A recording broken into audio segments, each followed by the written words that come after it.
कुछ इतिहास के पन्ने हैं जो उस वक्त मैंने रिपोर्टिंग की थी और जो कुछ अखबारों में छपा था, मेरी वो रिपोर्ट्स हैं। तो इसलिए इस रिपोर्ट के माध्यम से आज मैं इतिहास के कुछ पन्नों को लेकर के आपके सामने आया हूं। और दरअसल इस देश में कार सेवकों को राम जन्मभूमि पर राम का मंदिर बने, इसको लेकर क्या कुछ सहना पड़ा है, इस बारे में बात करूंगा।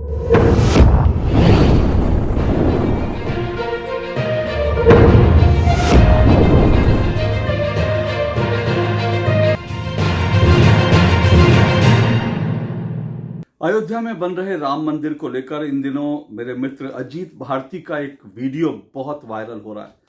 बहुत ही भावुक वीडियो है ये, और इस वीडियो में अजीत भारती भाई ने बताया है कि अयोध्या में जो मंदिर बन रहा है ये सामान्य मंदिर नहीं है। इस मंदिर के निर्माण में दरअसल पानी नहीं बल्कि कार सेवकों का रक्त लगा है। पत्थर नहीं बल्कि कार सेवकों की मांसपेशियां लगी हैं। बिल्कुल सही कहा उन्होंने, और इस भावुक वीडियो को पूरा देश देख रहा है। और अजीत भारती भाई की इस वीडियो के लिए जितनी सराहना की जाए बहुत कम है। आज मैं भी इतिहास के कुछ पन्ने लेकर आया हूं, क्योंकि जैसा मैंने आपको अपने पिछले वीडियो में भी बताया था कि 6 दिसंबर को जब कार सेवा हुई थी, और जब 6 दिसंबर को दरअसल कार सेवकों ने बाबरी ढांचे को गिरा दिया था, उस वक्त मैं वहीं मौजूद था और मैंने अपनी आंखों से जो कुछ देखा था और उसके बाद कार सेवकों को जो कुछ भुगतना पड़ा था, उसको लेकर के मैंने आपको बताया था कि मैंने इसको लेकर के आपको मैं आगे भी विस्तार से बताऊंगा।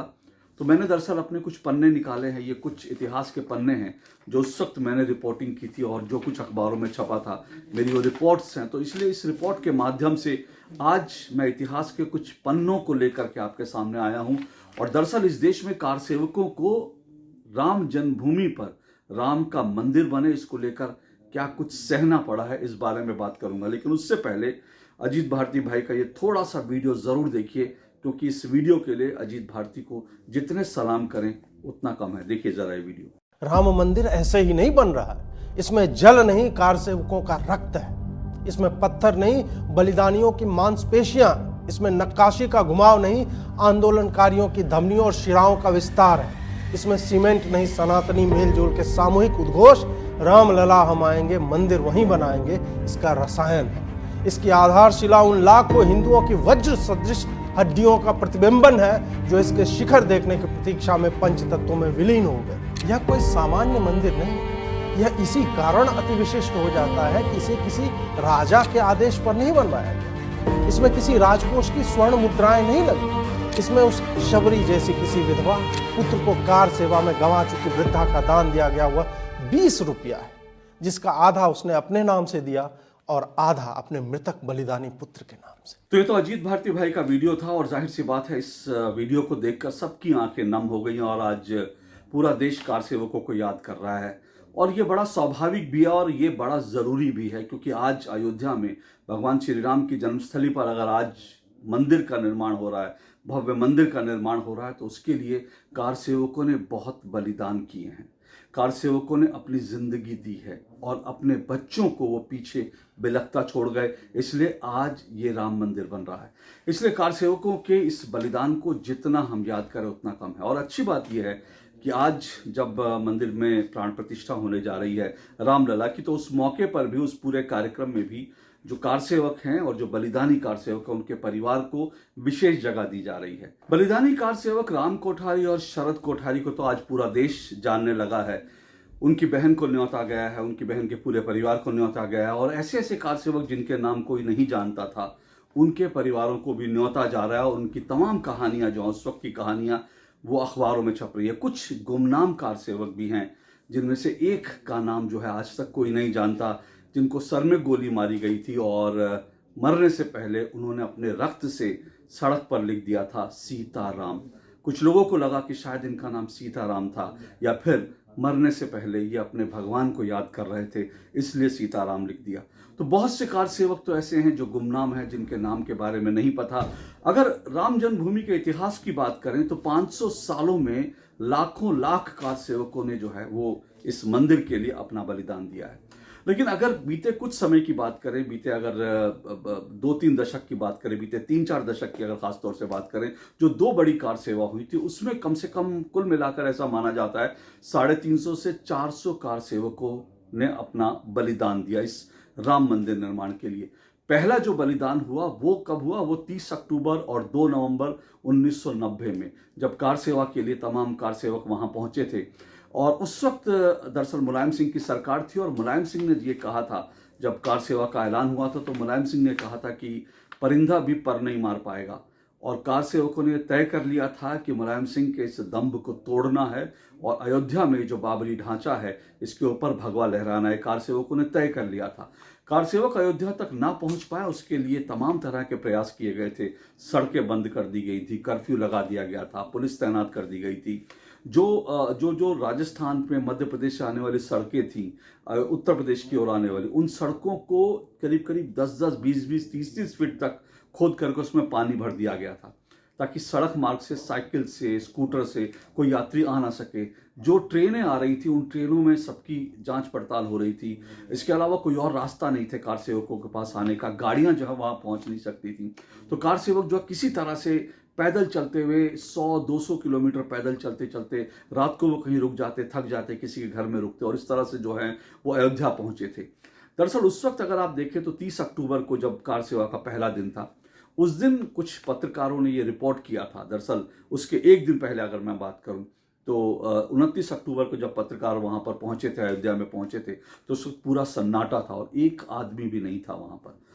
तो इस वक्त अगले दिन जो है 30 अक्टूबर को जो मीडिया था, जो अखबार थे, उस वक्त तो अखबार ही थे, टेलीविजन चैनल नहीं थे, तो अखबारों ने उस दिन जो हेडलाइन लगाई थी वो ये थी कि अयोध्या में जो है सब कुछ नियंत्रण में है और वहां कार सेवा होने की कोई गुंजाइश नहीं है। लेकिन कार सेवक अपने जो इरादे थे, मजबूत इरादे थे, वो अयोध्या पहुंच गए थे। लेकिन हुआ क्या था कि वो तमाम जो लोग थे वहां अयोध्या में, जो लोग रह रहे थे, उनके घरों में रह रहे थे। जो स्थानीय निवासी थे उन्होंने कार सेवकों को अपने घर में जगह दी थी और अपने घर में उन्होंने रख लिया था। तो ऐसा लग रहा था कि अयोध्या में कोई नहीं है। लेकिन नियत समय पे तमाम जो कार सेवक थे वो अयोध्या की सड़कों पर आ गए और फिर उन्होंने कार सेवा के लिए जो है वो कूच किया और उसके बाद बाबरी ढांचे पर तिरंगा फहरा दिया गया, जय श्री राम बोल करके। तो इस तरह से मुलायम सिंह का जो दंभ था वो कार सेवकों ने तोड़ दिया। ये हुआ था 30 अक्टूबर को। लेकिन उसके बाद जो है पुलिस ने वहां पर फायरिंग शुरू करी और फायरिंग शुरू करके जो कार सेवक थे, वो जो वहां मौजूद थे, उनको किसी तरह से जो है उनको गोली से मार दिया गया। कई कार सेवक उस दिन जो है शहीद हुए, जिनकी मोटा मोटी संख्या 30 अक्टूबर और 2 नवंबर को जो कार सेवक मारे गए उनकी संख्या मोटे तौर पर नहीं कोई जानता। ये आधिकारिक आंकड़ा जो है वो 16-17 का दिया गया, लेकिन ऐसी मान्यता है कि करीब 350 से ज़्यादा कार सेवक उस दिन शहीद हुए थे। ये बताया जाता है कि सरयू की जो नदी थी वो पानी से, वो लाल, उसके जो पानी था वो लाल हो गया था, क्योंकि सरयू नदी कार सेवकों के रक्त से लाल हो गई थी। एक और बड़ी बात है, जिन कार सेवकों को गोली मारी गई थी वो कोई किसी के भी हाथ में या पैर में गोली नहीं लगी थी, सबके सर में गोली मारी गई थी, किसी की खोपड़ी उड़ा दी गई, किसी को किस तरह से किया गया। ये 30 अक्टूबर को कुछ कार सेवक मरे, लेकिन 2 नवंबर को उसके बाद जो कार सेवक घरों में थे उनको घरों से घसीट करके मारा पुलिस ने। ये तक हुआ क्योंकि उस दिन पुलिस जो है कार सेवकों से बदला लेने के इरादे से निकली थी और उसके बाद घरों में जो थे उनको घसीट कर गोली मारी गई, पॉइंट ब्लैंक उनको गोली मारी गई, जिसमें जो राम कोठारी और शरद कोठारी जो भाई हैं वो भी किसी के घर में थे, उनको घर से घसीट करके गोली मारी गई। तो इस तरह से कार सेवकों को गोली मारी गई। जब कार सेवकों पर आंसू गैस के गोले चल रहे थे तो वहां पर एक स्थानीय व्यक्ति जो है वो आंसू गैस के गोले उठाकर नाली में फेंक रहे थे ताकि आंसू गैस के गोले जो है नाकाम हो जाए। लेकिन जब वो फेंक रहे थे तो उसी वक्त जो है उनको सीधा पॉइंट ब्लैंक खोपड़ी में मारी गई और इस तरह से उनकी जान चली गई। ऐसे कई सारे हैं। पहली गोली अयोध्या के कार सेवक वासुदेव गुप्त को लगी थी।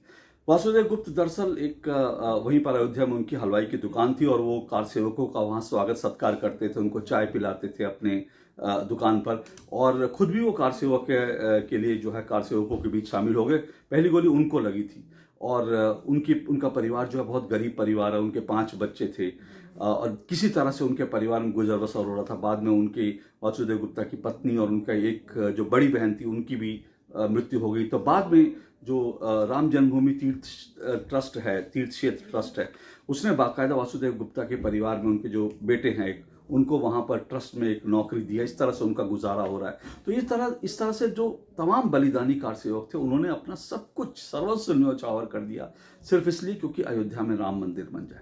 इसलिए मैं कह रहा हूँ कि इनको याद करना आज बड़ा ज़रूरी है। तो 30 अक्टूबर और 2 नवंबर को जिन कार सेवकों को मारा गया, उनको पॉइंट ब्लैंक मारा गया और बड़ी बेदर्दी से मारा गया। सड़क अयोध्या की और इसके अलावा वहाँ की सरयू नदी, वो सब उनके खून से लाल हो गई थी। इस तरह से उन्होंने बलिदान दिया था। और फिर कह रहा हूँ, ये आंकड़ा 350 के आसपास का है। लेकिन कार सेवकों को इसके बावजूद बहुत कुछ झेलना पड़ा। जब 6 दिसंबर की कार सेवा हुई, 6 दिसंबर की कार सेवा जिसका मैं खुद साक्षी था, मैंने बताया, उस दिन भी कार सेवक वहां पहुंच तो गए थे, क्योंकि उस वक्त अयोध्या में और उत्तर प्रदेश में कल्याण सिंह की सरकार थी। लेकिन उसके बावजूद उनको तमाम तरह से जो है मीडिया उनको जिस तरह से प्रोजेक्ट कर रहा था, मीडिया उनको अक्सर उस वक्त लुम्पिन एलिमेंट्स लिखता था कि ये उपद्रवी गुंडे और ये गुंडे किस्म के लोग हैं, ये पढ़े लिखे नहीं हैं और ये जो है इसी तरह से इनको कोई नौकरी नहीं है, कोई रोजगार नहीं है और ये उठाकर जो है कुछ 2 वक्त की रोटी के लिए उठकर जो है ये शामिल हो गए। तो मीडिया उनको इस तरह से रिप्रेजेंट करता था और उनके बारे में तमाम तरह की फेक न्यूज़ फैलाई जाती थी। 6 दिसंबर को ही अगर मैं बात करूं तो 6 दिसंबर को और 5 दिसंबर को यहाँ पर इस तरह से कहा गया कि कार सेवकों ने पत्रकारों की पिटाई की थी, ये कहा गया कि उन्होंने जो है लूटपाट की थी, इस तरह की खबरें छापी गई। तो मैं जब ये पुराने पन्ने पलट रहा था तो मेरे सामने एक खबर ये आई कि उस वक्त जो है दरअसल एक मुझे कार सेवक जो है मिले थे, उनका मैंने एक जो है उनके बारे में मैंने छापा था। ये कार सेवक हैदराबाद के थे। वो हैदराबाद के जो कार सेवक थे, वो ये उन्होंने मुझे बताया था कि वो रोज अपने घर में एक चिट्ठी लिखते हैं, क्योंकि वो हैदराबाद से कार सेवा करने आए थे। लेकिन वो रोज अपने घर को एक चिट्ठी लिखते थे। इसलिए चिट्ठी लिखते थे क्योंकि उनका कहना था कि जो मीडिया है, अखबार हैं, वो कार सेवकों के बारे में उल्टी सीधी खबरें छाप रहे हैं और परिवार को कुछ जानकारी नहीं होती थी कि असलियत क्या है। तो इसलिए परिवार को असली बात बताने के लिए वो रोज एक चिट्ठी भेजते थे। इसी तरह से 5 दिसंबर की एक घटना है। 5 दिसंबर को यह कहा गया कि कार सेवकों ने एक जर्मन पत्रकार की पिटाई कर दी। लेकिन 5 दिसंबर की जो घटना थी, ये मालूम है क्या हुआ था? ये इसको समझने की जरूरत है कि किस तरह से कार सेवकों को लगातार बदनाम किया जा रहा था। दरअसल 5 दिसंबर को जो जर्मन पत्रकार था, पहले गया और इनको बदनाम करने की पूरी तरह से एक दिखाने की कोशिश थी। तो इसने पहले एक इस जर्मन पत्रकार ने जो खाने की एक लाइन लगी हुई थी कार सेवकों को, वहां जाके शूट किया और वहां जाके शूट करने के बाद इसने जो है बदमाशी करने के लिए कुछ बिस्किट के पैकेट कार सेवकों को देने शुरू किए। अब गांव देहात से आए हुए कुछ कार सेवक थे, तो जब बिस्किट के पैकेट के लिए वो लोग चला लेने लगे तो उसने थोड़े से बिस्किट के पैकेट हवा में उछाल दिए और जब वो कार सेवक उसको लेने लगे तो उसने अपने कैमरामैन से इसको फिल्म करवाना शुरू किया। उसकी मंशा क्या थी? उसकी मंशा ये दिखाना थी कि अयोध्या में भूखमरी है और ये कार सेवक सब लुम्पिन एलिमेंट हैं, ये सब लूटपाट कर रहे हैं, इस तरह से दिखाने की कोशिश की। बाद में जब वहां पर जो कार सेवक थे उनको लगा कि इसके इरादे नेक नहीं है, तो उससे झड़प हुई, फिर उसके साथ मारपिटाई हुई, उसको लोगों ने मारा, फिर वो पुलिस ने जाकर के उसमें हस्तक्षेप किया, तब ये बचा। 5 दिसंबर की ये घटना है। फिर 6 दिसंबर को ऐसा ही हुआ। 6 दिसंबर को दरअसल जब मैंने पहले भी आपको बताया था कि कार सेवक जो वहाँ जितने लोग थे उनके कैमरे तोड़ दिए गए थे, तो ये हुआ कि कार सेवक क्या पत्रकारों की पिटाई कर रहे थे? बिल्कुल नहीं। उनका एक मकसद था, वो नहीं चाहते थे कि कार सेवक जो है वो जो सबूत के तौर पर उनकी तस्वीर खींचे, उनकी फोटो आए। उसके पीछे एक बड़ा कारण ये था कि दरअसल जैसा मैंने आपको बताया 30 अक्टूबर और 2 नवंबर को जो कुछ हुआ था, उस दिन 2 नवंबर को खास करके जो कुछ हुआ था, पुलिस ने जो लोग कार सेवा में शामिल थे, पीएसी उस वक्त जो है वहां पर जो वो लोग तैनात थे वहां पर, बाकायदा जो लोग कार सेवा में थे उनको, कई कार सेवकों को 30 अक्टूबर की तस्वीरों में उनको पहचान करके फिर उनको गोली मारी गई थी। तो इसलिए इनकी मंशा ये थी कि कैमरे में कोई सबूत ना आए, तब इन्होंने पत्रकारों को इस तरह से उनके कैमरे तोड़े थे।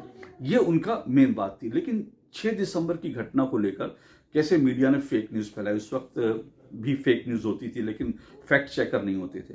एक जो पत्रकार है पीटर हाइनलाइन, ये वॉइस ऑफ अमेरिका के पत्रकार थे पीटर हाइनलाइन वहां पर रिपोर्टिंग कर रहे थे और इनको भी चोट लगी थी। पीटर हाइनलाइन को लेकर के उस वक्त इकोनॉमिक टाइम्स ने 10 दिसंबर को एक खबर छापी कार सेवकों को बदनाम करने के मकसद से। इस खबर में ये छापा कार सेवक जो है पीटर हाइनलाइन को ऐसे पकड़े हुए हैं और उसके पीटर हाइनलाइन के सर से खून बह रहा है। तो ये खबर छापी कार सेवकों का एक और रूप, और उस खबर में छापा कि पीटर हाइनलाइन जो है इस पत्रकार को कार सेवक मार रहे हैं, उसको लूट रहे हैं इस तरह से करके। और ये भी छापी कि पीटर हाइनलाइन की जेब से कार सेवकों ने पर्स निकाल लिया, बटुआ निकाल लिया। लेकिन उस वक्त फैक्ट चेक तो नहीं होता था, अखबार ने तो खबर छाप दी, लेकिन सच्ची बात क्या थी? पीटर हाइनलाइन ने खुद ये बात बोली। पीटर हाइनलाइन ने कहा मुझे जो है चोट जरूर लग गई थी, लेकिन जो तस्वीर है उस वक्त कार सेवक मुझे मुझे पैरों पर खड़ा करने की कोशिश कर रहे थे। अब सोचिए तस्वीर ली कैसे गई थी, दिखाया क्या जा रहा था। तो वो पीटर हाइनलाइन ने कहा कि कार सेवक मुझे उस वक्त सीधा खड़े करने की कोशिश कर रहे थे, और उसने कहा कि हाँ मेरा बटुआ जो है, पर्स जो है वो गिर गया था। लेकिन साथ साथ उसने ये भी कहा कि मेरा पर्स गिर गया था, लेकिन कार सेवकों ने मुझे लाकर पर्स वापस दिया। तो इस तरह से कार सेवकों को लगातार बदनाम किया जाता था। उनको ये कहा जाता था ये लुम्पिन एलिमेंट है, उपद्रवी तत्व हैं, गुंडे हैं, अनपढ़ गंवार लोग हैं जो घर से निकले हुए हैं, उनको ये कहा जाता था। लेकिन वो अनपढ़ गंवार नहीं थे, लुम्पिन एलिमेंट नहीं थे। वो दरअसल राम की सेवा के लिए निकले थे, और वो सच्चे हनुमान थे। मैं तो ये कहूँगा कि ये कार सेवक जो हैं भगवान हनुमान का रूप था, और ये राम जन्मभूमि की मुक्ति के लिए निकले थे। ऐसी दर्जनों कहानियां हैं जो कार सेवकों के लिए उस वक्त जो हैं कार सेवकों के लिए उस वक्त इस तरह से गढ़ी गई। ये बहुत मुश्किल दौर था, बहुत मुश्किल दौर था उस वक्त।